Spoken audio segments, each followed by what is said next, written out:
I wish I'd never watched my family's old home. Videos asterisk chapter 1. The funeral and the box after the funeral. Everything felt suspended in gray. There was no music, no birdsong, no chatter, just the constant rustle of movement, like people didn't know how to sit still without my father around. My sister and I hadn't talked much. Grief has a way of turning siblings into strangers, even if just temporarily. That's when she found them. We were sorting through old photo albums, yearbooks, and knickknacks in the attic when she opened a dusty cardboard box. Inside were about a dozen high-8 video cassettes, labeled in a careful, familiar script. Some were labeled simply Springfield Trip, First Steps, XMS 95. Others were cryptic. For Nate, don't lose this, one was unlabeled entirely. My sister took 3 of them, zipped them into a plastic bag, and handed them to me. "I think Dad meant for you to have these," she said, her voice hushed, unreadable. I took them without question. At the time, I assumed it was a sentimental gesture. Maybe he'd wanted me to remember the better days. How wrong I was. Asterisk chapter 2. Rain and nostalgia 2 weeks later. On a Wednesday night, it rained, the kind of rain that pounds against the windows like it's angry at you. I had more than a few. Drinks, whiskey mostly. Something about rainy nights and alcohol always made me feel reflective, and that night was no different. The bag sat untouched on my bookshelf. I'd ignored it since I got back, but with nothing to do and nowhere to be, I pulled the tapes out and looked at the labels again. A strange warmth rose in me at the sight of my name scribbled across each one, a kind of personalized nostalgia. I dug out the old Sony camcorder my dad gave me when I was 12, rigged it up to the TV using a tangle of outdated cords, and popped in the oldest tape, Springfield Trip. The screen fuzzed, then came to life. Asterisk chapter 3. The woman in the field. The image was grainy but stable. It opened on a field, wide, open, sunlit, somewhere rural. A baby, presumably me, was being cradled in the arms of a woman I didn't recognize. She had curly brown hair and sunglasses too big for her face. Her laugh was deep and warm, and her eyes sparkled when she looked at the person behind the camera. "It's sweetheart," said a man's voice. "Get a close-up of those chubby cheeks." She turned me toward the camera, winked, and said, "That's our boy." Then something shifted. She glanced past the lens, her smile flickering. "Do you see that?" She asked. The camera panned slowly.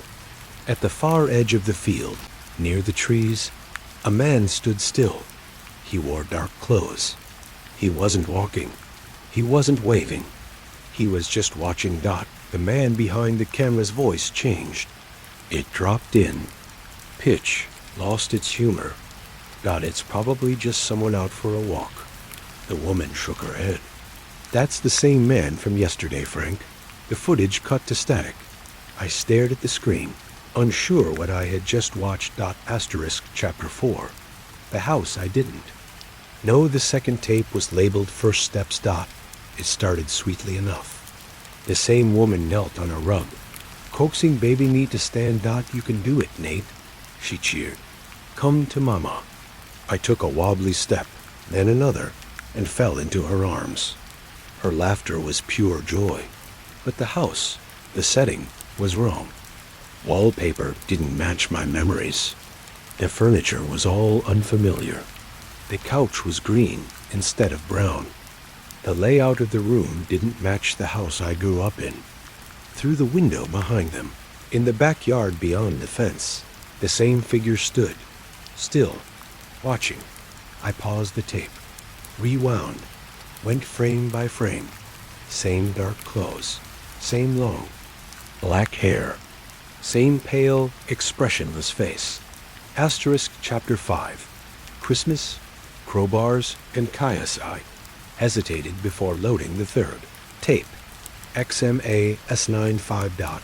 It began as any Christmas morning video might. A toddler opening presents. garland and tinsel twinkling, under warm lights. Holiday music played low in the background. I saw the woman again, my real mother, I realize now. Her face glowed as she handed me a wrapped gift. A man, Frank, adjusted the tripod and joined us on the floor. Then something moved in. The hallway. A man stepped into frame, tall, stiff, partially lit by the tree lights. My stomach turned dot. It was the man I'd known my whole life as Dad. But his presence was all wrong. In the video, he didn't belong. My mother's gasp cut the air. Frank, he's here. Frank stood, shielding us. You need to leave. This is our home. What do you want? The camera jostled, fell sideways beneath the couch, and kept recording. I could only see legs, movement, a blur of violence, a crowbar. Frank's body dropped into view, twisted, bleeding. The man I called Dad stepped over him and struck again. And again, the screen went black dot then. Asterisk chapter 6. The new family, the tape resumed, different setting, new tree, new wallpaper. Same boy. Me, older, a toy dinosaur roared. When I pressed its back, I laughed. Behind the camera, the man asked, do you like it? I nodded. Off screen, faint but audible, came a woman sobbing. Please, please don't hurt my baby. The camera remained focused on me, oblivious to the horror just out of frame. I hit the toy again. It roared. I laughed. Asterisk chapter 7. Truth in. The static eye turned off the TV. The room was dark now, save for the blinking light on the camcorder. My hands shook. My mind reeled. That wasn't nostalgia. That wasn't sentiment. That was evidence. Of what? I wasn't sure. Murder? Abduction? Something far darker? Frank, my real father. That woman, my real mother, and the man I'd called Dad my entire life. I walked to my closet and dug through the old boxes until I found it, the dinosaur toy. Dusty, worn, but intact. I pressed its back. It roared, and I cried. Asterisk chapter 8. The Callie picked up my phone, hands trembling, called my sister. We need to talk, I said. It's about the tapes. She was quiet for a long time. Then finally, I didn't know how to tell you, but I think we were both stolen. Asterisk chapter 9. Secrets of the world's most powerful empires. We met the next day in a coffee shop, far from the house. Her eyes looked sunken, sleep-deprived, haunted, a mirror of my own. I went back to the attic, she said quietly. There's more tapes, and documents, letters, things that don't make sense.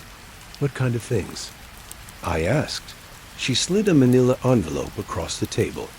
Inside were more tapes, but also a set of photocopied papers, passports, birth certificates, all with different names, but matching faces. Ours, fragments of lives that didn't belong to us.